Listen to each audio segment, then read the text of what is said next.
সানভিজ ভাই তনির মতো এরকম একটি ভয়ঙ্কর অস্ত্র আমাদের বাংলাদেশে আছে।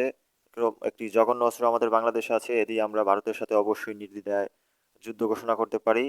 তো ওনার এক একটি বিচ্ছিরি মার্কার কথা যদি আমরা ভারতে নিক্ষেপ করি, অবশ্যই আমরা সেখানে ভারতের সাথে আমরা যুদ্ধে সফল হব, এবং এটাই হচ্ছে আমাদের মূল হাতিয়ার।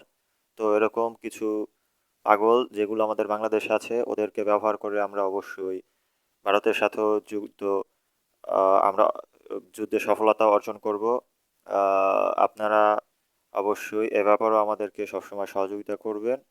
এখানেও আমাদের দরকার একটি বিপ্লবী গণঅভ্যুত্থান এবং লং মার্চ টু ভারত। দরকার হলে আমরা 1 লক্ষ নয় 2 লক্ষ রিকশাওয়ালাদেরকে নিয়ে এবং সানভিজ বেতনির মতো এরকম জঙ্গি মার্কা এবং গাদ্দার মার্কা মহিলাদেরকে নিয়ে আমরা অবশ্যই সেখানে যুদ্ধে নামবো। ওনাদের এক একটা পাগলের মতো কথা আপনারা জানেন, যেটা শুনলে ভারতের মতো পাগলের মাথা নষ্ট হয়ে যাবে। ওদেরকে অবশ্যই আমাদের পার্শ্ববর্তী দেশে নিয়ে পাগলাগারদে নিয়ে ভর্তি করতে পারবো।